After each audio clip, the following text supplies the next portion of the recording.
కేసీఆర్ గారి కూతురు కవిత కొత్త పార్టీ పెట్టిందట. నేనేమో అమెరికాలో చాలా బిజీగా ఉన్నాను.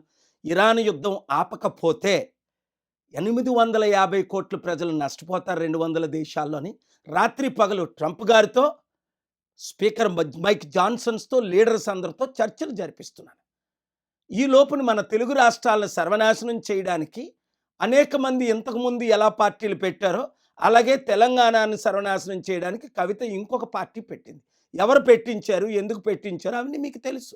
అందుకే 1000 మంది ఎక్స్ ఎమ్మెల్యేలు, ఎక్స్ ఎంపీలు, ఎక్స్ మినిస్టర్లు ఒక్కరు కూడా జాయిన్ అవ్వలేదు. కేవలం తండ్రితో ఉన్న గొడవ. అప్పుడే చెప్పారు కేసీఆర్ గారు 2008లోనే. కవిత నా చారిటీ సిటీకి వచ్చినప్పుడు, సార్ మీరు 10 కోట్లు అడిగితే 15 కోట్లు ఇస్తానన్న. కవిత అడుగుతుంది ఎంత ఇమ్మంటారంటే, కవిత నమ్మొద్దు, ఏమీ డబ్బులు ఇవ్వద్దు అని. కేవలం అన్నతో ఉన్న గొడవలతో తండ్రి సెటిల్ చేయకపోతే లక్షల కోట్లు ఆస్తి కొరకు, ఎందుకంటే కేసీఆర్ గారు తెలంగాణ ఏర్పడినప్పుడు 1,40,000 కోట్లు మిగిలింది. ఆయన 10 సంవత్సరాలు ఏలినప్పుడు 25 లక్షల కోట్లు దాదాపు బడ్జెట్. ఆ తర్వాత 8 లక్షల కోట్లు అప్పు. అంటే 33 ప్లస్ దాదాపు 35 లక్షల కోట్లు. ఎన్ని లక్షల కోట్లు మిగిలింది?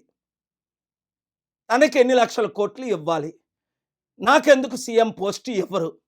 నా దగ్గర 1000 కోట్లు ఉన్నాయి, నేను ఖర్చు పెడతాను అని ఇప్పుడు కోట్ల రూపాయలు ఖర్చు పెట్టి ఫ్రంట్ పేజీలో న్యూస్లో వేయించుకొని, మన బీసీ అంటే నేను బీసీగా మాట్లాడుతున్నాను, మన కాపులు, నేను కాపుగా మాట్లాడుతున్నాను, ఎస్సీ మన ఎస్సీ, ఎందుకంటే నేను ఎస్సీ దళితుల అమ్మాయిని పెళ్లి చేసుకున్నాను కనుక కులాలకు, మతాలకు, ప్రాంతాలకు అతీతంగా నేను సేవ చేశాను కాబట్టి మనల్ని మోసం చేయడానికి మరలా కవితని దించారు. 80 సంవత్సరాలు మన బీసీల్లో ఒక్కడు ముఖ్యమంత్రి అయ్యాడా? 60% ఉన్నాం. మన కాపుల్లో ఒక్కడిని ముఖ్యమంత్రి చేశారా? 27% ఉన్నాం. మన దళితులు కానీ, ఎస్టీలు కానీ, ముస్లింలు కానీ, క్రిస్టియన్స్ని కానీ ఒక్కరిని 5 సంవత్సరాలు ముఖ్యమంత్రి చేశారా? ఇప్పుడున్న పార్టీలు 12 మంది రెడ్లు అయ్యారే. 3% ఉన్న వాళ్ళు 3 అయ్యారే. మనల్ని అవ్వనెవరు? వాళ్ళదే దోచుకోవడం, దాచుకోవడం, ఖర్చు పెట్టడం. అందుకే కవిత 1000 కోట్లు దోచుకున్నది, 1000 కోట్లు దాచుకున్నది, లక్షల కోట్లు సంపాదించడానికి తండ్రితో ఫైట్ చేసి, శర్మిల ఏ విధంగా అన్నతో జగన్తో ఫైట్ చేసి, అప్పుడే చెప్పాను శర్మిల పార్టీ ఫైట్ కొరకే, సక్సెస్ అవ్వదు, క్లోజ్ అయిపోద్ది. పవన్ కళ్యాణ్ టీడీపీ బీజేపీలో కలిసిపోతాడు. చిరంజీవి కంప్లీట్గా కాంగ్రెస్ పెట్టిన పార్టీ కాంగ్రెస్లో విలీనం అవుతాడని 2008లో నేను చెప్పలేదా? 2011లో ఆయన విలీనం అయిపోలేదా ఎంపీ తీసుకొని? ఇంకెన్నిసార్లు మోసపోతారు? మంచి వారికి అవకాశం ఇవ్వలేదా కోదండరాం లాంటి వాళ్ళకి?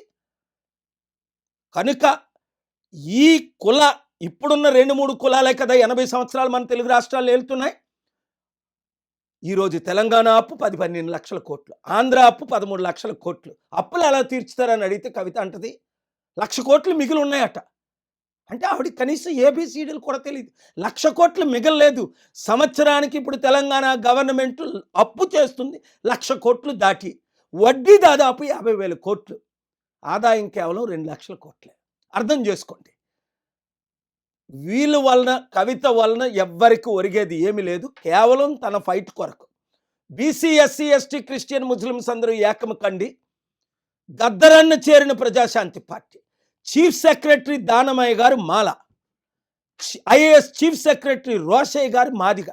కులాలను పక్కకు పెట్టి రండి పాల్ గారితో చేరుదామని మన ప్రజాశాంతి పార్టీలో చేరారు. రిటైర్డ్ డీజీపీ సాంగ్లియానా గారు ఇప్పుడు కూడా బ్రతికే ఉన్నారు. ఇలాంటి 100 మంది గద్దరన్న లాంటి వారు ఎందుకు చేరారు? నేను ఒక్కడనే అభివృద్ధి చేయగలను, అప్పులు తీర్చగలను, కంపెనీలు తీసుకొచ్చాను, కంపెనీలు తీసుకురాగలను, ఎకానమీని డబుల్ చేయగలను. ప్రపంచంలో ఉన్న నాయకులందరూ నాకు తెలుసు, బిజినెస్ లీడర్స్ అందరూ తెలుసు. ఇప్పుడు వరకు 100 కంపెనీలు తీసుకొచ్చాను, అప్పుడు చెప్పుకోలేదు, ఇప్పుడు చెప్తున్నాను. ఎందుకు అంటే మన రాష్ట్రాలు బాగుపడాలి, మన దేశం బాగుపడాలి. చైనా జీడిపి 22 ట్రిలియన్కి వెళ్ళిపోయింది 37 సంవత్సరాల కిందట. మనం ఈక్వల్ జీడిపి మంది కూడా, చైనాది కూడా సేమ్ జీడిపి ఆల్మోస్ట్. ఈరోజు మనం అడుక్కుంటే డబ్బులు ఇచ్చిన వాళ్ళు లేరు. కనుక యూత్ 60 లక్షలు ఉద్యోగాలు ఇస్తానంటది, 6 లక్షలు అనడానికి ఏముంది? దానికైనా విలువ ఉందా? కేసీఆర్ గారు 100 మాటలు అనలేదా? రేవంత్ రెడ్డి 100 వాగ్దానాలు చేయలేదా? మోదీ గారు డాలర్ని రూపాయిని ఈక్వల్ చేసేస్తాను అనలేదా? 56 రూపాయలు ఉన్నప్పుడు ఇప్పుడు అదే డాలర్ 96 రూపాయలు అయింది. వీళ్ళని నమ్మి మీరు మోసపోతారా? మన బీసీ, ఎస్సీ, ఎస్టీ, క్రిస్టియన్, ముస్లింలు అందరూ ఏకం అవుదామా? మీరే నిర్ణయం తీసుకోండి. మోసపోతారా? మరొక 80 సంవత్సరాలు మోసాన్ని ఆపి వచ్చే 2-3 సంవత్సరాలు అందరము ఏకమయ్యి ఎక్స్ ఎమ్మెల్యేలు, ఎక్స్ మినిస్టర్లు, ఎక్స్ ఐఏఎస్లు, రిటైర్డ్ ప్రొఫెసర్స్, డాక్టర్స్, ఇంజనీర్, ముఖ్యంగా యూత్ జాబులు నేను ఒక్కడనే తేగలను, అప్పులు నేను ఒక్కడనే తీర్చగలను, అభివృద్ధి నేను ఒక్కడనే చేయగలను. అందుకే ఈరోజు ట్రంప్ మొదలుకొని ప్రపంచ నాయకులందరూ నా సలహాలు తీసుకుంటున్నారు, నాతో కూర్చుంటున్నారు, నాతో సమయం గడుపుతున్నారు. ఎందుకు? ప్రాబ్లమ్స్ అందరికీ తెలుసు, కానీ ఎవరు సాల్వ్ చేయగలరు? చేయలేరు. చేయగలిగారా?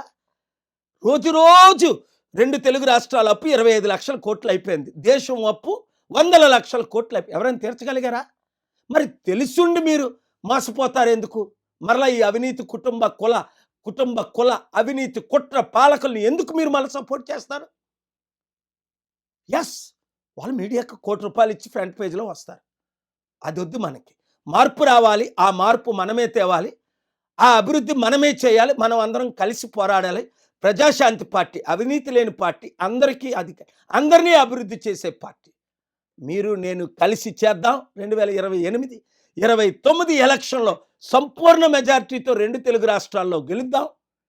అభివృద్ధి అంటే ఏంటో చేసి నేను చూపిస్తాను.